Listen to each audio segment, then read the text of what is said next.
All right, everybody, I am back with a brand new DC update. And today's video is going to be kind of a fun one because something happened yesterday that puts us one step closer to having the Snyderverse restored. No joke. We are getting closer every day. In fact, there are two things I'm going to show you today that are getting us just a little bit closer to that actually happening. And I'm going to lay out all the proof and the things that have happened, and I'm going to talk about why the DCU is closer than ever than having the door shut on it. So let's take a look. So first is some of the news on the sale of Warner Brothers. Netflix reportedly preparing a bid to buy Warner Brothers. It's eyeing the film studio and its streaming arm rather than acquiring all of Warner Brothers Discovery, which includes a sprawling portfolio of cable networks, IP divisions, and legacy broadcast arms. If Netflix acquires Warner Brothers, the streaming wars won't just end. They'll reset the entire power structure of global entertainment. Netflix already commands 301.6 million subscribers worldwide, more than Disney Plus and Max combined. Warner Brothers brings not just Harry Potter, DC, and HBO, but a century of production infrastructure, studio networks, and cultural know-how. Together, that creates something Hollywood hasn't seen since its golden age. A vertically integrated giant that owns a full pipeline which is creation, distribution, and global reach. But unlike the old studio system, Netflix doesn't just distribute content. It programs culture in real time, algorithmically, across 190-plus markets. That's a huge distribution, guys. People don't realize the reach that Netflix actually has. And this is going to play into what I'm going to be talking about here today, because Netflix, out of all of the companies out there, they have the money to spend to acquire Warner Brothers. And we already know it is going to be sold. We just don't know who, but Netflix seems like the most likely buyer. Also yesterday, it was very interesting. Warner Brothers Discovery's chief, David Zaslav, has confirmed that the contracts for co-CEOs Mike DeLuca and Pam Abdy have been renewed for an unspecified period of time. After a series of flops like Joker 2 and Mickey 17, Zaslav was reportedly interviewing replacements for DeLuca and Abdy earlier this year. However, the pair's fortunes soon shifted with a streak of box office wins, including a Minecraft movie, which grossed nearly $1 billion, as well as zeitgeisty hits like Sinners and Weapons. All right, and this comes from Variety, guys. So yes, they had their contracts renewed. You know who hasn't had their contracts renewed? James Gunn. His contract is up next year. What does this mean? Well, let's talk about this here. DeLuca and Abdy were the ones who were trying to get working with The Rock to get Superman, Henry Cavill back as Superman. They were the ones making all these deals. They're still there. They know what the viewers want.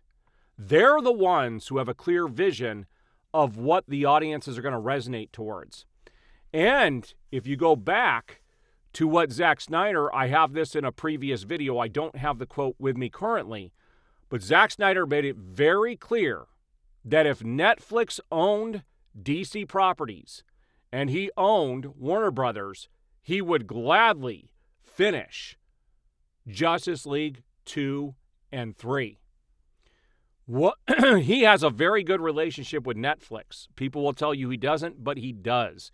You have to understand, a lot of people try to paint, Rebel Moon as a failure when they got 4 movies out of one budget and they streamed way more than what they needed to cover those costs, okay?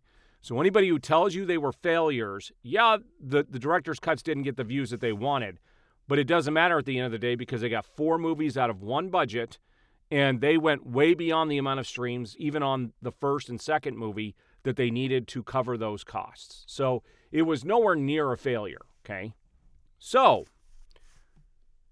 if you get Netflix and they buy they buy Warner Brothers, and you have that relationship with Zack Snyder over there, there is a very real possibility this will happen, and here's why. It is very clear that the first 3 projects that James Gunn has put out for the DCU have been failures. They have been failures. Yeah, they're getting good reviews, but reviews don't pay your bills. You had Creature Commandos, which couldn't even get barely above 300,000 views an episode. You had Superman, which we now know has lost money. Still a chance it might make a small profit after video on demand and sales, but it's not looking good because those things just aren't moving right now. They've had to discount everything just to try to get people to buy it. And you have Peacemaker, which is now every week they're losing viewership. And at the beginning, they could only get about 750,000 views a week, which is a minuscule number. And if that number keeps dropping, where is it now? There is no interest in what James Gunn is doing for the DCU. You know what is big and what has made a ton of money over the last couple of years? Nostalgia. Nostalgia has. When they brought Hugh Jackman back as Wolverine with Deadpool, you made well over $1 billion. You brought Andrew Garfield and you brought Maguire back for Spider-Man. And Spider-Man No Way Home made over $1 billion. You bring Henry Cavill back as the Superman. And you promote it, and Netflix owns it, you're going to make some serious money. And this would be a good opportunity for Netflix to go into the theatrical arena. Now, in the past, they've done a few theatrical releases, like a week for 1 week prior to it releasing on Netflix. But this would give them an opportunity to do something entirely different. And they would also have to look at distributing, physical media.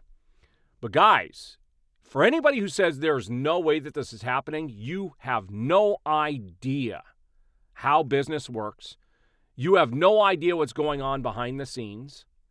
There is just as much of a chance as the Snyderverse getting restored as the DCU continuing forward after Supergirl, which things aren't looking good right now. They have had some test screenings for Supergirl, and the rumor out there is that it was a freaking mess. That it was a mess. There is nothing that was planned out well for the DCU at all. The slate has completely changed, and you have to understand that James Gunn can still direct Man of Tomorrow as a director and not have a contract as the CEO at DC Studios. They are two separate things. And so he absolutely could stay on to direct that film. So just because he's directing it doesn't mean they have to keep him on as the CEO. Guys, there are things happening. I guarantee it. Between the sale of Warner Brothers, Netflix in the mix, you got James Gunn's properties not doing very well. Yeah, there's a very real possibility where we could see a big shift back to what people resonated with. All right, guys, there you have it. What do you think about all of this news? What do you think about Netflix purchasing Warner Brothers? What do you think about Pam Abdi and Mike DeLuca getting their contracts renewed, but crickets on Gunn? I'm not saying Gunn won't get his contract renewed, but don't you think you'd announce it at the same time? Food for thought. All right, guys, we will see you on the next video.